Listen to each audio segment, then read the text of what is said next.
Olá, boa noite. Começa agora o Jornal da Justiça desta sexta-feira, dia 25 de dezembro.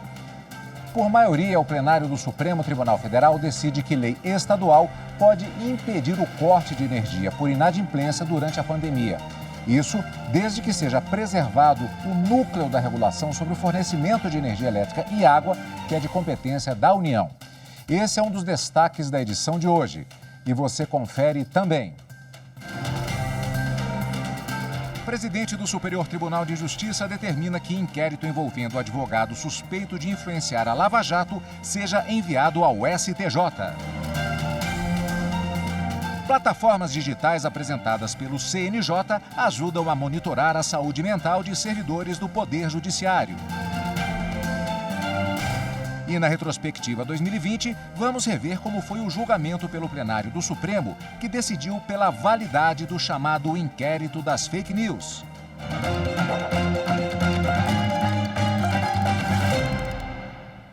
O Supremo Tribunal Federal decidiu que lei estadual pode proibir corte de energia de inadimplente durante epidemia. A ação foi ajuizada pela Associação Brasileira de Distribuidores de Energia Elétrica. A entidade alega que a lei estadual versa sobre o núcleo do Serviço de Distribuição de Energia Elétrica e, portanto, viola a competência da União. Também argumenta que a ANEEL, Agência Nacional de Energia Elétrica, já editou resolução sobre o mesmo tema. O relator do processo, ministro Marco Aurélio, entendeu que o legislador estadual não interveio diretamente no núcleo de atuação das empresas voltadas à prestação de serviços de fornecimento de energia elétrica e água, de modo que não usurpou a competência privativa da União. Para Marco Aurélio, com a lei, buscou-se preservar o bem maior do cidadão, ou seja, a dignidade, presente o isolamento social como medida de enfrentamento da crise sanitária. O julgamento em plenário virtual havia sido suspenso em maio após o pedido de vista do ministro Gilmar Mendes. Agora, o ministro divergiu do relator, entendendo que é matéria amplamente regulamentada no plano federal, ante a própria competência da União para legislar sobre o tema. O plenário, no entanto, seguiu por maioria o entendimento do relator, decidindo que a lei estadual pode proibir corte de energia de inadimplente durante a pandemia, vencidos os ministros Gilmar Mendes e Dias Toffoli.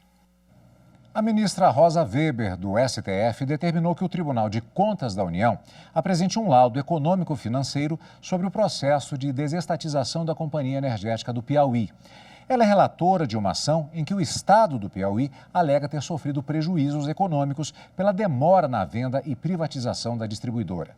Os contratos foram realizados em 1997, mas o processo só foi retomado 20 anos depois. A distribuidora foi privatizada em 2018 por R$ 95 milhões. O prazo para entrega do laudo é 31 de agosto do ano que vem. O presidente do Superior Tribunal de Justiça, ministro Humberto Martins, determinou a remessa ao tribunal do inquérito envolvendo advogado suspeito de influenciar na Operação Lava Jato.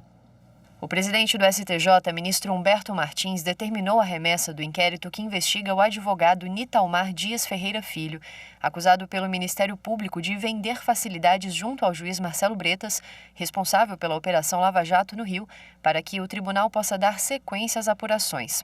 Além de requisitar o processo, foi suspensa a realização da perícia documental e de todas as medidas investigatórias e judiciais em andamento no caso.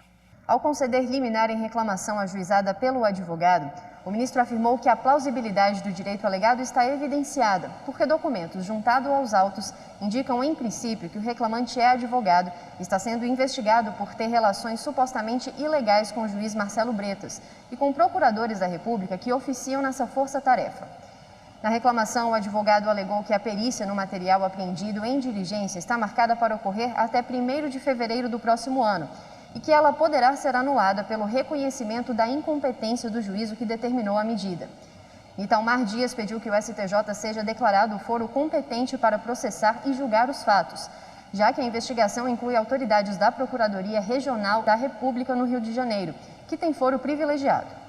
O ministro Humberto Martins observou que, de fato, autoridades com foro no STJ tiveram seus nomes envolvidos na investigação.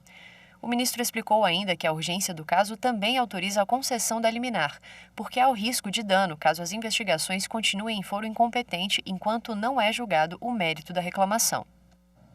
Também por decisão do presidente do STJ, ministro Humberto Martins, foi suspenso o andamento de um processo pendente de julgamento no Supremo Tribunal Federal. O presidente do STJ, ministro Humberto Martins, concedeu liminar para sustar o andamento do processo contra um empresário investigado na Operação Lava Jato por reconhecer que a pendência de julgamento no Supremo Tribunal Federal sobre a competência para analisar os fatos imputados ao empresário traz risco à sua liberdade. Em setembro do ano passado, o ministro relator do inquérito do STF, que investigava um empresário, declinou da competência para julgar os fatos em razão do pedido de arquivamento em relação aos investigados detentores de foro por prerrogativa de função. Com isso, o inquérito contra o empresário foi deslocado para a 13ª Vara Federal de Curitiba. A defesa recorreu por meio de agravo para que o caso permanecesse em Brasília, no STF ou no Tribunal Superior Eleitoral. No último dia 4 de dezembro, o STF iniciou o julgamento do agravo da defesa. No entanto, apesar da pendência na definição quanto à competência, o Ministério Público Federal ofereceu denúncia contra o empresário na Vara de Curitiba. O processo já está na fase de prolação de sentença. Depois de não ter sucesso no pedido de suspensão da ação penal em primeiro e segundo graus, a defesa ingressou com habeas corpus no STJ. O ministro Humberto Martins inicialmente destacou que se trata de pedido contra a decisão do Tribunal Regional Federal da 4ª Região, que negou seguimento ao habeas corpus. Para o ministro, em situação semelhante, o STJ já reconheceu a necessidade de suspensão do andamento de processo criminal em razão da pendência no STF de discussão sobre a competência do juízo de origem, diante do risco de que o prosseguimento do julgamento pudesse ilegalmente restringir a liberdade do acusado. Por isso, a ação permanecerá suspensa até que o mérito do habeas corpus seja analisado pela 5ª turma.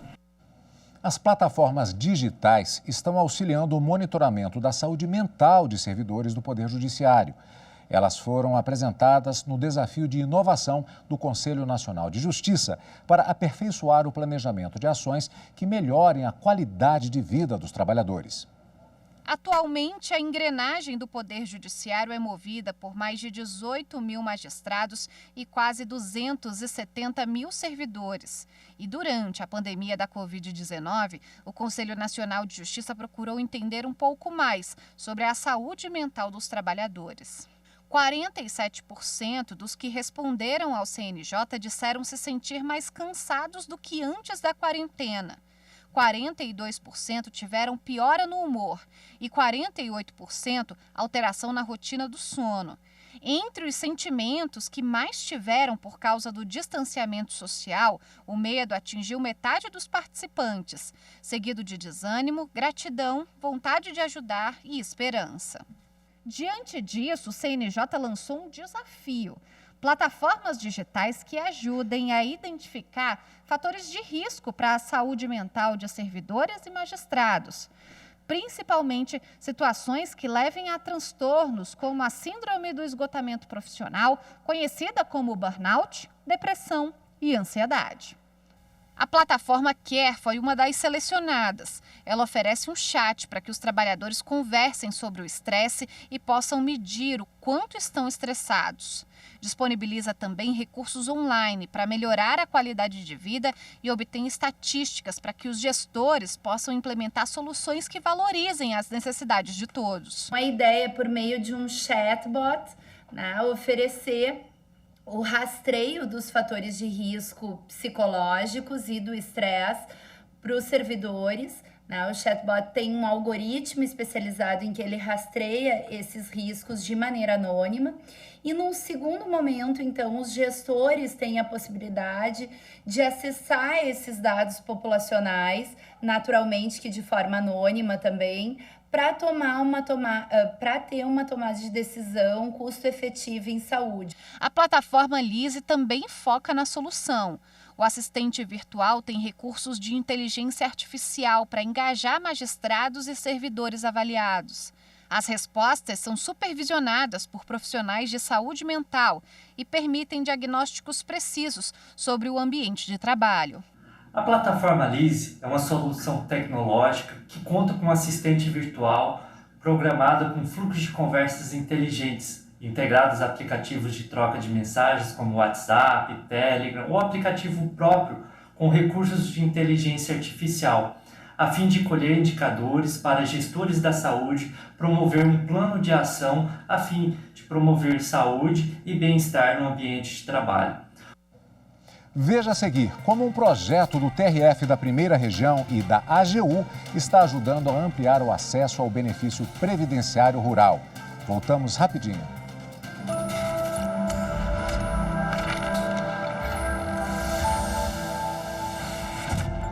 Constituição tem a ver com liberdade.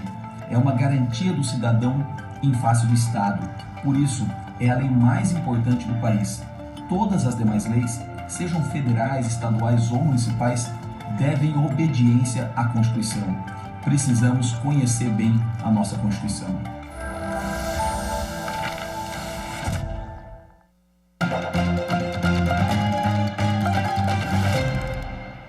O projeto Segurado Especial Rural, parceria do Tribunal Regional Federal da Primeira Região e da Advocacia Geral da União, está ajudando a ampliar o acesso de pessoas ao benefício previdenciário rural.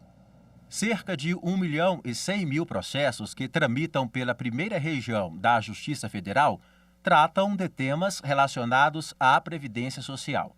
Dentre essas ações, estão as que pedem a implantação de aposentadorias por idade rural, uma demanda que vem trazendo problemas à Justiça Federal. O prejuízo é evidente, há um excesso de demandas, um volume enorme, tanto no próprio tribunal, que recebe as ações previdenciárias advindas da jurisdição delegada, quanto para as turmas recursais, para os juizados especiais federais. Para minimizar os efeitos deste quadro, o Tribunal Regional Federal da Primeira Região e a Advocacia Geral da União, com a ajuda da Escola Nacional de Administração Pública, criaram o projeto Segurado Especial Rural.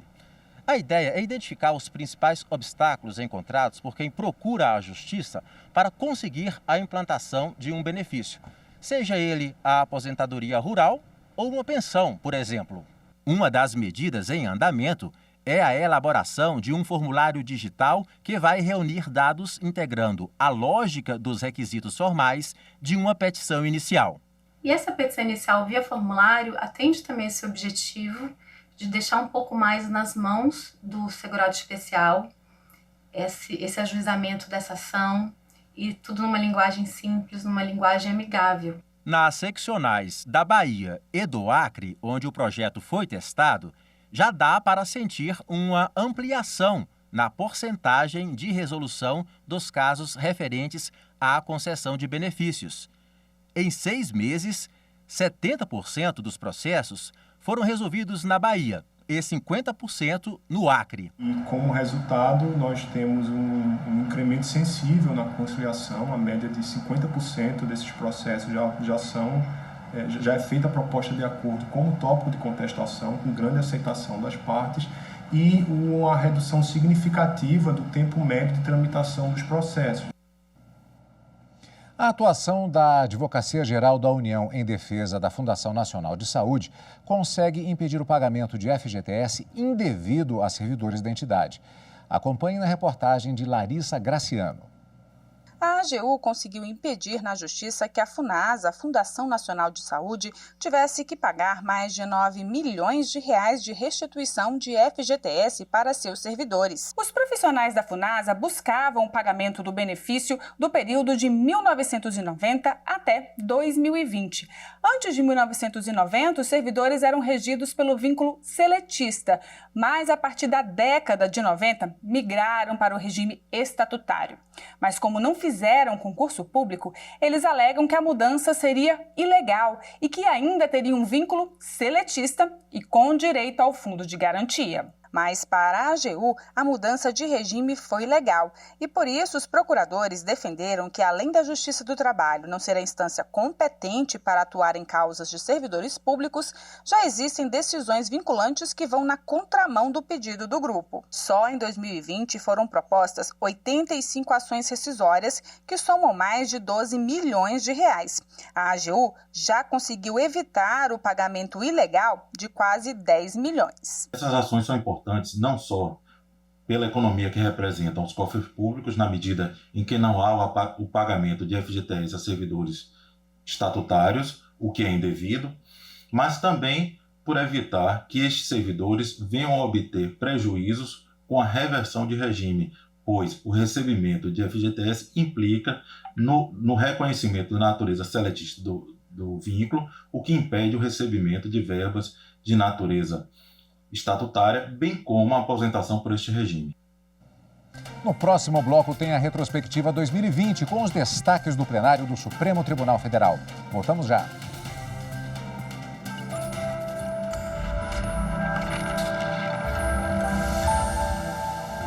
A Constituição Federal de 88 foi um marco importante na tutela do consumidor no Brasil. Não apenas porque reconhecia essa categoria como merecedora de tratamento jurídico diferenciado, como no artigo 170, inciso 5º, a colocou no mesmo patamar da livre iniciativa como um dos pilares da ordem econômica.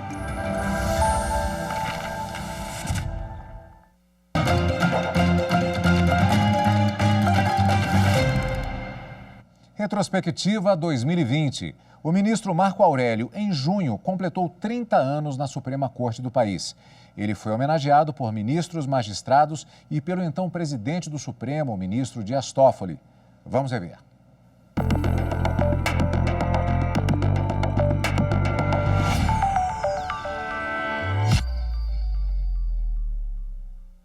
O presidente do Supremo, o ministro Dias Toffoli, disse que o ministro Marco Aurélio é um dos juristas mais notáveis do país. Destacou que ele nunca teve medo de ser vencido. Foi o ministro que criou a TV Justiça e comandou a primeira eleição com urna eletrônica. Toffoli lembrou ainda que o ministro Marco Aurélio é um incansável defensor da Constituição Federal. Quis Deus que, em vez de obras de engenharia, construísse Sua Excelência pontes e pacificação entre os homens. Pontes que levam a um país melhor, a uma justiça melhor e ao engrandecimento da magistratura nacional. Um dos mais notáveis juristas de nosso país, o ministro Marco Aurélio de Mello, é um irresignado defensor do equilíbrio entre os poderes, da independência judicial, dos direitos fundamentais e da observância irrestrita das leis e da Constituição de 1988 pelos poderes públicos. O ministro Dias Toffoli foi acompanhado pelo Procurador-Geral da República, ministros e advogados. Parabenizo o ministro Marco Aurélio pelos 30 anos, associo-me a Vossa Excelência e certamente aos nossos eminentes pares e registro a nossa alegria. Temos assento nesse momento importante na Suprema Corte, ao lado de Vossa Excelência, senhor presidente, para poder dar nossa modesta contribuição nestes momentos tão importantes para a vida pública nacional. Um dos mais agudos debatedores que já vi atuar. Muitos episódios poderia lembrar, mas fico apenas com um. Eu estava presente no Salão Nobre do Palácio Planalto, no Salão dos Espelhos, quando da sanção do projeto de lei da TV Justiça. Sanção realizada pelo presidente do Supremo Tribunal Federal no exercício do cargo de presidente da República. Vossa Excelência marca o Supremo por muitas e muitas manifestações, aí incluída a sanção da lei da TV Justiça.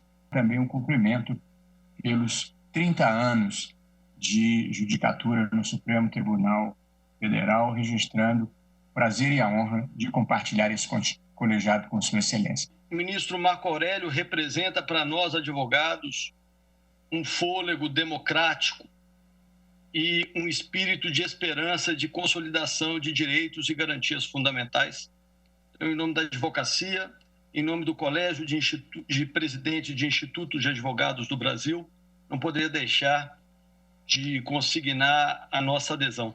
Me permito, inicialmente, subscrever por inteiro as palavras que Vossa Excelência, e secundado pela advocacia e também pelo Ministério Público, dirigiu ao eminente ministro Marco Aurélio.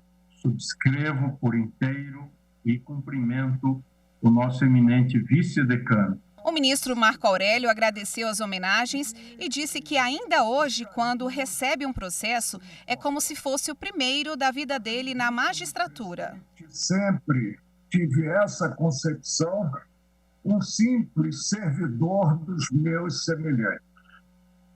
E ainda hoje, quando me defronto com um processo, é como se fosse o primeiro processo de minha vida judicante, percebendo sempre que não julgo, não aprecio em si apenas papéis, julgo destinos.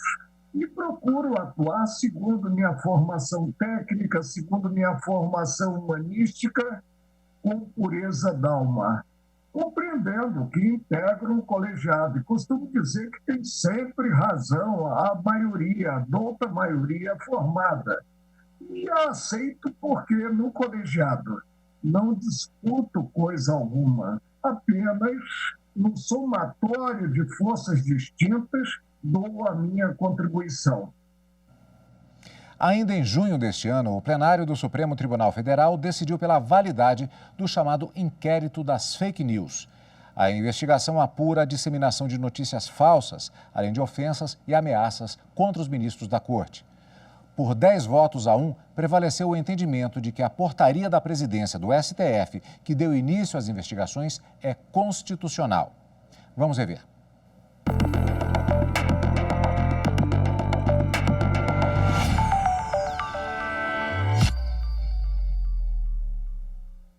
Na ação, a Rede Sustentabilidade questionou a validade jurídica do inquérito aberto pelo Supremo Tribunal Federal em março de 2019, com base no regimento interno da Corte.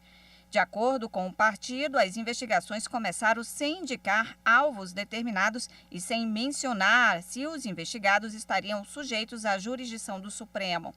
O partido também argumentou que, salvo raríssimas exceções, não compete ao Poder Judiciário conduzir investigações criminais sem a participação do Ministério Público. O relator da ação, o ministro Edson Fachin, votou pela constitucionalidade do inquérito das fake news. Para ele, a apuração se justifica por causa dos ataques sofridos pelo Supremo, que incluem ameaças de morte ou prisão de seus integrantes e atos que pregam a desobediência a decisões judiciais. São inadmissíveis a defesa da ditadura, a defesa do fechamento do Congresso Nacional ou a defesa do fechamento do Supremo Tribunal Federal. Não há liberdade de expressão que ampare a defesa desses atos. Quem quer que os pratique precisa saber que enfrentará a justiça constitucional do seu país. O relator do inquérito das fake news, o ministro Alexandre de Moraes, acompanhou o voto do ministro Edson Fachin e destacou o grau de violência das ameaças sofridas pelos ministros da Corte. Abre aspas. Que estuprem e matem as filhas dos ordinários ministros do Supremo Tribunal Federal. Fecha aspas. Em nenhum lugar do mundo isso é liberdade de expressão. Isso é bandidagem. Isso é criminalidade. Postagem realizada por uma advogada do Rio Grande do Sul, incitando o estupro, incitando violência sexual contra a filha de ministros do Supremo Tribunal Federal. Além de Moraes, mais 8 ministros acompanharam o voto do relator. Para eles, o inquérito aberto pelo Supremo segue a norma legal e é uma resposta diante da gravidade dos ataques. Segundo os ministros, na democracia não há espaço para violência, ameaças e discurso de ódio. As instituições democráticas precisam ter mecanismos de autodefesa. Esses atos que estão sendo praticados é o germe inicial de instalação no Brasil de atos de terrorismo contra a Corte, manifestações de atentado contra o prédio, contra os ministros, visando exatamente a levar o temor. A democracia não pode ser deixada em desvalia pela ação de pessoas autoritárias, daqueles que pretendem a morte da Constituição para colocar a sua vontade pessoal, individual, seus voluntarismos à disposição de todos os outros e submetendo e dispondo todas as pessoas a seu talante. Os resultados obtidos ao longo dessa investigação revelaram a existência de um aparato delituoso, cujo suporte operacional reside em uma verdadeira máquina de fake news. O único a divergir foi o ministro Marco Aurélio. Ele defendeu a liberdade de críticas ao Supremo Tribunal Federal e ressaltou que não há possibilidade do Poder Judiciário participar da fase pré-processual e da coleta de provas. Para o ministro, ao assumir a investigação das fake news, o STF teria ultrapassado os limites da organização processual. Cuja condição investigatória está sendo feita por magistrados sem participação do Ministério Público, em afronta à Constituição e ao sistema acusatório. O então presidente do STF, ministro Dias Toffoli, afirmou que a instauração do inquérito por meio de portaria assinada por ele foi uma reação institucional que se tornou necessária em razão da escalada das agressões cometidas contra o tribunal. Toffoli frisou que o objetivo do inquérito não é apurar críticas ou meras discordâncias a decisões do Supremo, mas investigar ataques que têm como objetivo minar a credibilidade da Suprema Corte. Aceitar as fake news como um fenômeno inevitável é permitir que a política do ódio, da violência e da intolerância e que atitudes extremistas possam ser aceitas sem a necessária responsabilização. É aceitar que nada pode ser mudado, que nada pode ser feito. Por 10 votos a 1, o plenário do Supremo rejeitou a ação da rede e decidiu pela validade do inquérito das fake news. E o Jornal da Justiça fica por aqui. Obrigado pela companhia. Um excelente fim de semana para você.